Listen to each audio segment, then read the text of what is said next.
El domingo pasado terminaba la convocatoria de las elecciones europeas. Millones de europeos estaban llamados a votar a les urnes para escoger al nuevo Parlamento Europeo.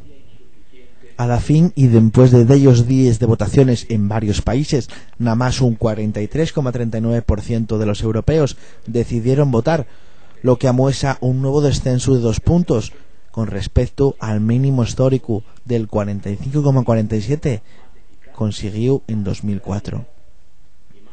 La izquierda zarapicó en estas elecciones, mientras que la derecha se caltia en sólida en Alemania y se refuerza en Francia, Italia, Reino Unido, Polonia y en el Estado español.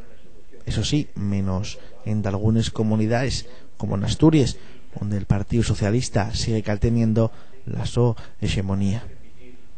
El Partido Popular Europeo va a volver a ser la primer fuerza del Parlamento, con una representación de entre 263 y 273 diputados, lo que supone aumentar considerablemente la ventaja sobre el segundo partido, el Partido de los Socialistas Europeos, que va a caltenerse alrededor de los 155 o 165 eurodiputados.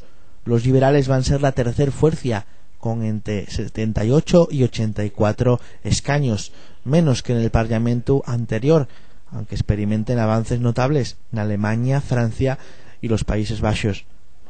Los verdes son la fuerza que más puxa al obtener entre 52 y 56 escaños frente a los 43 que tenía. El presidente del Grupo Socialista en el Parlamento Europeo, Martin Schulz, admitió abiertamente la derrota y que los socialistas nada más lograron buenos resultados en Eslovaquia, donde algamaron un 32% de los votos, el doble que en 2004, y en Grecia, donde aumentaron hasta el 36%, y donde los conservadores de Nueva Democracia descienden desde el 43 al 33,7%.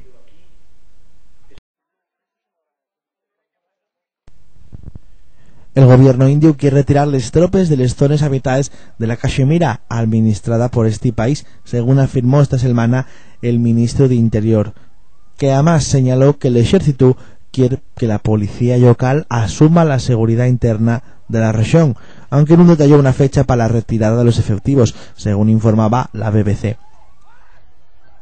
La nuestra intención ya es rediseñar las líneas de responsabilidades, señaló el ministro, que añadió que el Ejecutivo ya es responsable de proteger las fronteras y de detener la infiltración. El ejército también ayuda al Estado a contrarrestar el terrorismo, pero nos prestaba que lo hiciera en zonas que te anyoñe de las ciudades y aldeas, indicó. Kashmir fue una cuestión de conflicto entre India y Pakistán desde hay más de 50 años, así como el motivo de 2 de las 3 guerras que libraron. Junto con esta situación, encuéntrase la insurgencia separatista musulmana, que entamó en 1989. India envió sus tropas a las ciudades y aldeas de Kashmir hay 20 años para tratar con la insurgencia, pero su presencia ya es muy impopular.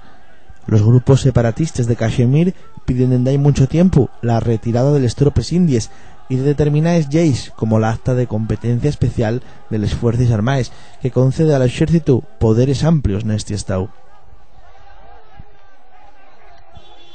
La región de este valle, en el que predominan los musulmanes, viose golpeada por los enfrentamientos entre los manifestantes y las fuerzas de seguridad, después de la fallo de los cuerpos de 2 mujeres moces a últimos del pasado mes de mayo. La policía señala que están investigando las muertes como posible violación y asesinato, un hecho del que los residentes locales acusen a las fuerzas de seguridad. El ministro de Interior aseguró que el gobierno estatal quiere tener una investigación rigurosa del incidente y que va a castigar a los responsables. Estímase que en esta zona hay 500.000 efectivos de India en Jammu y Kashmir, lo que supone más del 40% del ejército de la India.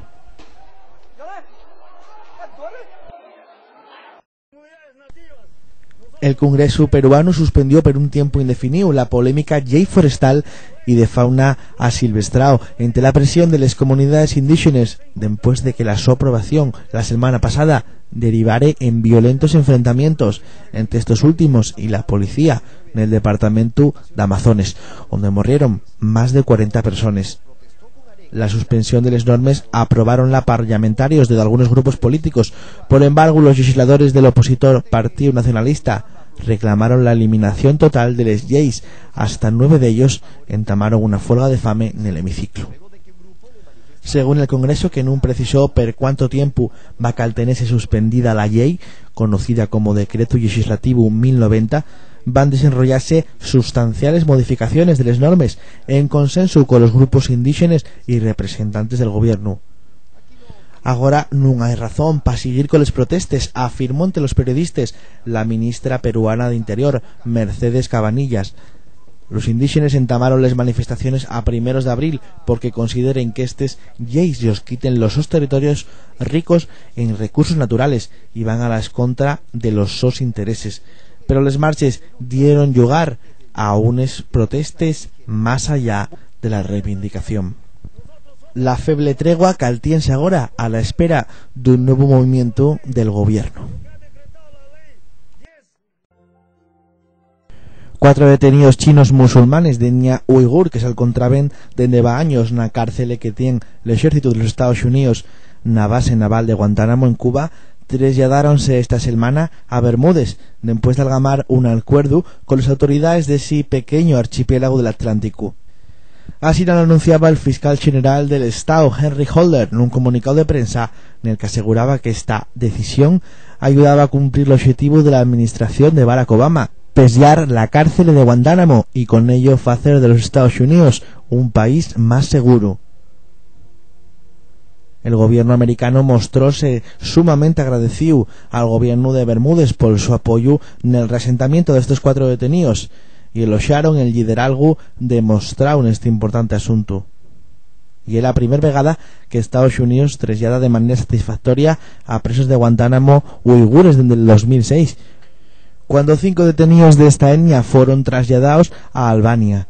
Washington no tiene constancia de que volvieran a involucrarse en actividades terroristas. Hasta ahora quedaban 17 presos de esta etnia en Guantánamo, magar de que Washington reconociere que no suponen una amenaza para la seguridad de los Estados Unidos, y ahora resta por saber qué va a pasar con los otros 13 presos que siguen a la espera de que de algún país les ofrezca asilo.